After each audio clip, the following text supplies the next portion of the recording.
आप सब बढ़िया होंगे। तो बच्चों, लास्ट क्लास में हमने स्टार्ट करा था chapter number 2 of Indian economy. इसमें मैंने आपको करवाया था कि हमारी जो इंडियन इकोनॉमी है, पहले इंडिपेंडेंस से पहले क्या कंडीशन थी। देन मैंने आपको बताया कि हमारी कंट्री की सेंट्रल प्रॉब्लम्स क्या थी, what to produce, how to produce and for whom to produce. After that मैंने एक्सप्लेन करा कि इकोनॉमी कौन कौन से टाइप की होती है, socialist, capitalist and mixed economy. आज हम टॉपिक करेंगे कि 5 ईयर प्लानिंग जो करी गई थी वो क्यों करी गई थी, सो दैट कंट्री, जो भी हमारी कंट्री की कंडीशन थी, लाइक वो स्टैग्नेंट थी या स्लो डेवलपिंग थी, वो अच्छे से ग्रोथ कर सके, वो अच्छे से डेवलप हो सके। ठीक है, तो उसके लिए जो भी टारगेट्स फिक्स करे गए, जो गोल्स बनाए गए, उनको कैसे अचीव किया जा सकता है। मेन जो गोल्स थे वो क्या फिक्स करे गए थे कि हमारी जो इकोनॉमी है, it should be modernise, equity होना चाहिए, मॉडर्नाइजेशन होना चाहिए हमारी इकोनॉमी में। मॉडर्नाइजेशन इसलिए ज़रूरी है, वो टेक्नोलॉजी अच्छी होगी। लाइक जो एक पॉइंट ऑफ परसेप्शन थी लोगों की कि विमेन और जो बॉयज़ का डिफ्रेंशिएशन है, मैन विमेन का, it should also be equal. वो जो ट्रीटमेंट है वो अनइक्वल नहीं होना चाहिए। जो ये ग्रोथ का टारगेट है कि हमारी इकोनॉमी की ग्रोथ, जीडीपी अच्छा होना चाहिए। तो ये जो कुछ गोल सेटअप करे गए हमारी 5 ईयर प्लानिंग के अकॉर्डिंग, 5 ईयर प्लानिंग की नीड क्या थी, सो दैट हमारी इकोनॉमी की डेवलपमेंट हो सके। तो कंट्री की बैकवर्डनेस को ख़त्म करने के लिए, ग्रोथ के लिए, वीकर सेक्शन जो है, जैसे जो भी वीकर सेक्शन है पॉपुलेशन का, उनको जॉब मिल सके, एम्प्लॉयमेंट अपॉर्चुनिटीज़ प्रोवाइड हो, सबको ध्यान में रखते हुए गवर्नमेंट ने 5 ईयर प्लानिंग सेट की। तो वो 5 ईयर प्लानिंग के गोल्स क्या क्या थे। फर्स्ट था उसके अंदर ग्रोथ। ग्रोथ क्या होता है बच्चों? ग्रोथ में हम यहाँ देखेंगे कि एक कंट्री की कैपेसिटी, वो जो गुड्स एंड सर्विसेज का प्रोडक्शन कर सकती है, इसके अंदर larger stock of productive capital भी आएगा एंड इसमें एफिशिएंसी भी आएगी उनकी, कि हम अपनी कंट्री का जीडीपी कैसे इंक्रीज करेंगे। जीडीपी क्या होता है? Market value of goods and services of 1 year. GDP refers to gross domestic product. GDP की फुल फॉर्म होती है बच्चों gross domestic product of goods and services, goods का भी सर्विसेज का भी, ऑफ 1 ईयर। एक साल के अंदर अंदर जो भी प्रोडक्शन करा वो इंक्रीज होना चाहिए हमारा। यहाँ पर प्रोडक्शन कैपिटल भी बढ़ना चाहिए और एफिशिएंसी भी इंक्रीज होनी चाहिए। जीडीपी जो है वो आपका कहाँ से आता है? तीनों सेक्टर्स का जीडीपी इंक्लूड करेंगे, एग्रीकल्चर का भी, इंडस्ट्रियल सेक्टर का भी एंड टर्चरी, ऑल सेक्टर्स का, primary agriculture, secondary industrial sector, tertiary communication, banking, सब इंक्लूड होगा। तीनों सेक्टर्स का जीडीपी जो है वो इंक्रीज होना चाहिए। कुछ कंट्रीज में जो था वो अच्छा था कंट्रीब्यूशन, जबकि कुछ कंट्रीज में कहीं एग्रीकल्चर का कंट्रीब्यूशन अच्छा था, कहीं टर्चरी सेक्टर का। हर सेक्टर का जो कंट्रीब्यूशन है वो मैटर करता है। स्ट्रक्चरल कॉम्पोजिशन क्या होता है, कितने कितने लोग अलग अलग सेक्टर्स में एंगेज्ड हैं। फाइन। इसके बाद हमारा नेक्स्ट टॉपिक आता है मॉडर्नाइजेशन का। मॉडर्नाइजेशन का मतलब क्या है? ग्रोथ से समझ गए आपकी जीडीपी इंक्रीज होना चाहिए। जीडीपी मतलब टोटल प्रोडक्शन तीनों सेक्टर्स का ऑफ 1 ईयर। और सेक्टरल कॉम्पोजिशन की, अलग अलग सेक्टर्स में कितने कितने लोग एंगेज हैं, कितने लोग कौन से सेक्टर में जॉब कर रहे हैं। सेकेंड आता है हमारा बच्चों मॉडर्नाइजेशन। अब मॉडर्नाइजेशन का मतलब क्या है कि लोगों को परसेप्शन चेंज करना होगा कि ओनली जो है वो बॉयज़ या जेंट्स वर्किंग पीपल रहेंगे, मैन वुमेन को इक्वल ट्रीटमेंट मिलना चाहिए। जो सोसाइटी में वुमेन को राइट्स नहीं मिल रहे, वुमेन के राइट्स मिलने चाहिए।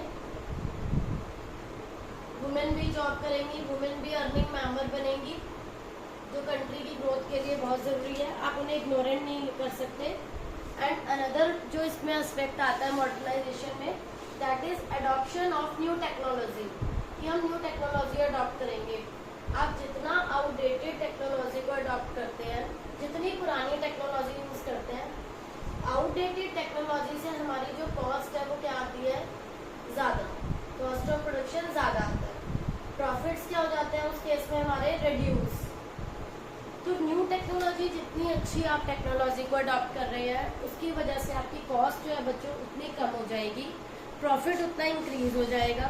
फॉर एग्जाम्पल अगर एक फार्मर है वो आउटपुट को इंक्रीज कर रहा है फार्म पे, न्यू वेराइटी यूज कर रहा है instead of old one. Similarly एक फैक्ट्री अपना आउटपुट इंक्रीज कर सकती है, नई type of machines locker production increase कर सकती है, कॉस्ट कम आएगी, प्रॉफिट्स इंक्रीज होंगे। Another is change in social outlook. Modernization also requires change in social outlook such as gender empowerment, कि women को equal right मिले, सोसाइटी को मोर सिविलाइज होने की ज़रूरत है, प्रॉस्पेरस, अगर वुमेन टैलेंट भी पूरा उसमें पार्टिसिपेट करे। तो हमारे जो इसमें इंडियन इको 5 ईयर प्लानिंग के जो गोल्स रहे हैं वो बहुत ऐसे ऐसे पॉइंट्स हैं जिसमें पूरी इकोनॉमी का सब एस्पेक्ट्स को कवर किया जा रहा है। लाइक आपका ग्रोथ एस्पेक्ट कवर हुआ कि ओवरऑल ग्रोथ बहुत ज़रूरी है। देन इज द आपका मॉडर्नाइजेशन का कॉन्सेप्ट आया कि सब कुछ मॉडर्नाइज होना बहुत ज़रूरी है। देन इसके बाद आता है बच्चों सेल्फ रिलायंस। सेल्फ रिलायंस का मतलब क्या है? Very very important point is self reliance, कि हम दूसरी कंट्रीज पे कम डिपेंड हो। आप जो भी बाहर से इंपोर्ट करते हैं वो हम यहाँ पर खुद बनाएं, सो दैट हमें टैक्स भी नहीं पे करने पड़े, सेल्फ प्रोडक्शन करें। No independence on foreign countries. Foreign countries पर आप किसी तरीके से भी डिपेंडेंट नहीं हो। No dependency on foreign countries, कि हम फॉरेन कंट्रीज पे डिपेंड नहीं रहेंगे। फॉरेन एक्सचेंज जो है रिजर्व्स हमारे शॉर्ट पड़ जाते हैं जब हम गुड्स को इंपोर्ट करते हैं, वो डाउन चले जाते हैं गुड्स के इंपोर्ट्स करने पर। तो हमें सेल्फ रिलायंस होने की ज़रूरत है, बिकॉज जब भी हम number of times we import the goods we need to pay tax. एक कोटाज होते हैं बच्चों, एक लिमिट होती है कि उससे ज़्यादा आप इंपोर्ट नहीं कर सकते। तो अगर हम वो जो अपनी लिमिट्स हमें फॉलो करते हैं और हम दूसरी कंट्री को हम टैक्स दे रहे हैं, डायरेक्टली इनडायरेक्टली जो आपका फॉरेन एक्सचेंज रिजर्व्स है वो कम हो जाते हैं। हम दूसरी कंट्री पे डिपेंडेंसी को ख़त्म करने का ऑप्शन क्या है? हम उन गुड्स को इंडिया में खुद बनाना स्टार्ट कर दें, सो दैट हम सेल्फ रिलायंट बन जाए। टू अवॉइड फॉरेन इंटरफेरेंस, जब हम दूसरी कंट्री से डील नहीं करेंगे तो दूसरी कंट्री की इंटरफेरेंस भी हमारी कंट्री में ख़त्म हो जाएगी। तो it was fear that dependence on imported food supplies, foreign technology, foreign capital में increase, foreign interference. To reduce it हमें सेल्फ रिलायंस होने की ज़रूरत है। Sorry, as India was recently free हुआ था फॉरेन कंट्रोल से, ये बहुत ज़रूरी था कि हम अपनी डिपेंडेंस जो है फॉरेन कंट्रीज़ पे कम करें, स्पेशली फूड के केस में।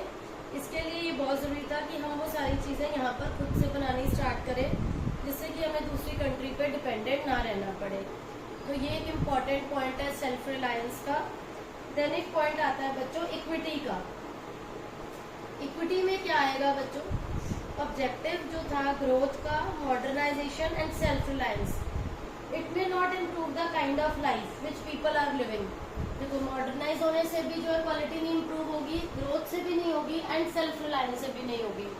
It will happen only when equity, अगर हमारा जो इक्विटी का गोल है हम उस पर फोकस ना करें। Equity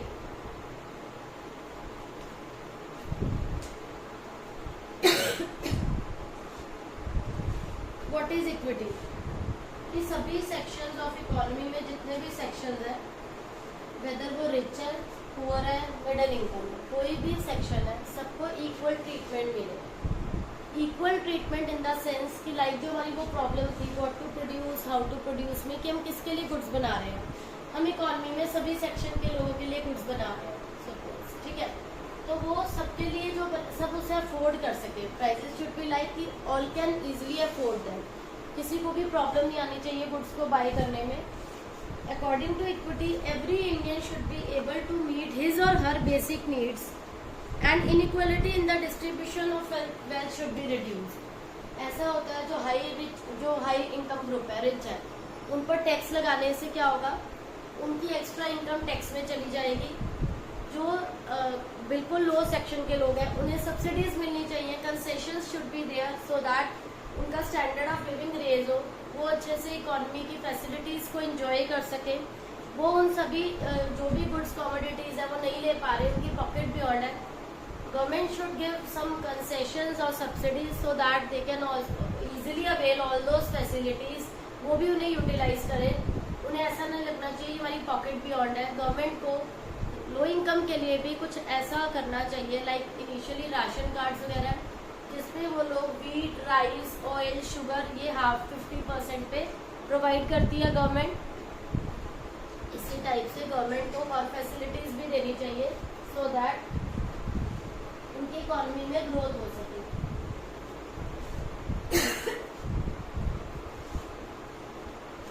sorry, in short equity aims to raise standard of living of people. Equity में क्या है, आपका स्टैंडर्ड ऑफ लिविंग रेज होगा, सोशल जस्टिस को इम्प्रूव करेंगे। जो भी बैड ट्रीटमेंट होता था वर्कर्स के साथ, फार्मर्स के साथ, लैंडलॉर्ड्स जो थे उनसे वहाँ पर लगान वसूल करने पहुँच जाते थे बिफोर इंडिपेंडेंस, अब उनकी वो प्रॉब्लम भी सॉर्ट आउट हो गई थी क्योंकि ब्रिटिशर्स का अब इंडिया से कंट्रोल खत्म हो गया। तो एग्रीकल्चर को भी इम्प्रूव करने की ज़रूरत थी क्योंकि एग्रीकल्चर में लोगों के पास पैसा नहीं था, टेक्नोलॉजी नहीं थी। बीच में ऐसे बहुत सारे लोग हैं जो उनकी फार्मर्स की इनकम हो रही है उन्हें नहीं मिलती थी और वो ले जाते थे। तो इस टाइप से बहुत ज़्यादा प्रॉब्लम्स थी जो वो फेस कर रहे थे। इंडस्ट्रियल सेक्टर में भी प्रॉब्लम आ रही थी और एग्रीकल्चर सेक्टर में भी प्रॉब्लम आ रही थी। एग्रीकल्चर में अगर वो चाहते हैं अच्छी क्वालिटी के सीड्स यूज़ करें, वो कॉस्टली अवेलेबल हो रहे थे। जो अच्छे फर्टिलाइजर्स हैं वो भी हाई रेट के थे। तो government should take some steps कि उन्हें एक नॉर्मल रीजनेबल रेट पे प्रोवाइड करें सो दैट फार्मर्स उन्हें अच्छे से यूज़ कर सकें। तो इंडस्ट्रियल सेक्टर की भी कंडीशन बहुत अच्छी नहीं थी।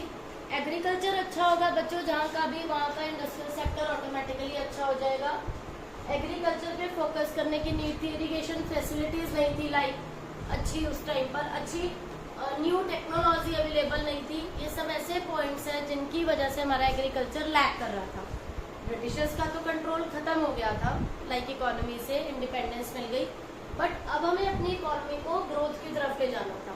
हमें अपनी इकोनॉमी को अपग्रेड करने की जरूरत थी। अब इंडस्ट्रियल सेक्टर और टर्चरी सेक्टर का रोल आता है बाद में। प्राइमरी सेक्टर, अगर एग्रीकल्चर सेक्टर बढ़िया है आपका, वो एग्रीकल्चर सेक्टर में जितना अच्छा मतलब ग्रोथ होगी, जितना इम्प्रूवमेंट होगा, उतना ही इंडस्ट्रियल सेक्टर की कंडीशन गुड होगी। इंडस्ट्रियल सेक्टर और टर्चरी सेक्टर जो भी है आपका, वो सारा डिपेंड करता है हमारी एग्रीकल्चर पे।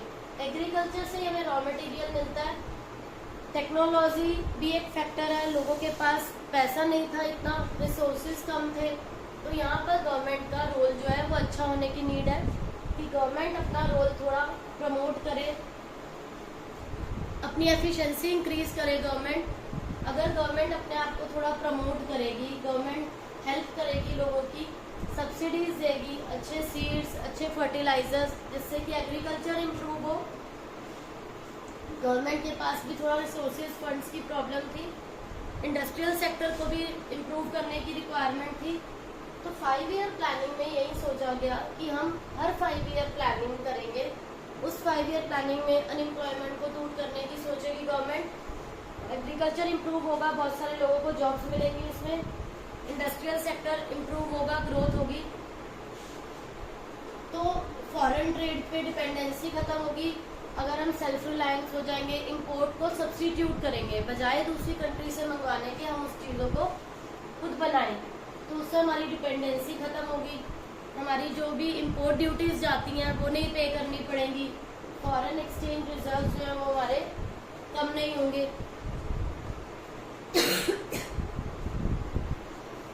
तो ये कुछ पॉइंट्स हैं कि हमें इंडिपेंडेंस तो मिल गई, बट अभी हमारी जो कंडीशन थी इंडिया की वो बहुत ज़्यादा जो थी वर्स्ट थी। उसे ठीक करने के लिए जो टारगेट फिक्स करे कि हमारी इकोनॉमी की ग्रोथ, इकोनॉमी का मॉडर्नाइज होना, सेल्फ रिलायंस होना, इक्विटी होना, ये बहुत इम्पोर्टेंट है किसी भी कंट्री की ग्रोथ के लिए। तो आज हमने जो ये पॉइंट्स करे हैं, ये 5 ईयर प्लानिंग के गोल्स हैं, इन्हें आपको अच्छे से लर्न करना है। बहुत इंपॉर्टेंट टॉपिक है बच्चों। कोई भी एक पर्टिकुलर टॉपिक पे आपको शॉर्ट नोट आ सकता है या ये भी आ सकता है, but are the goals of 5 year planning. तो ये आपको अच्छे से लर्न करना है 3 मार्क्स के अकॉर्डिंग। तो होप सो बच्चों ये टॉपिक आपको क्लियर हो गया होगा, कोई डाउट नहीं होगा. Still you are having any doubt please ask in comment section. And if अगर आपको वीडियो अच्छी लगी हो तो please like share and subscribe करना मत भूलिएगा. Thank you.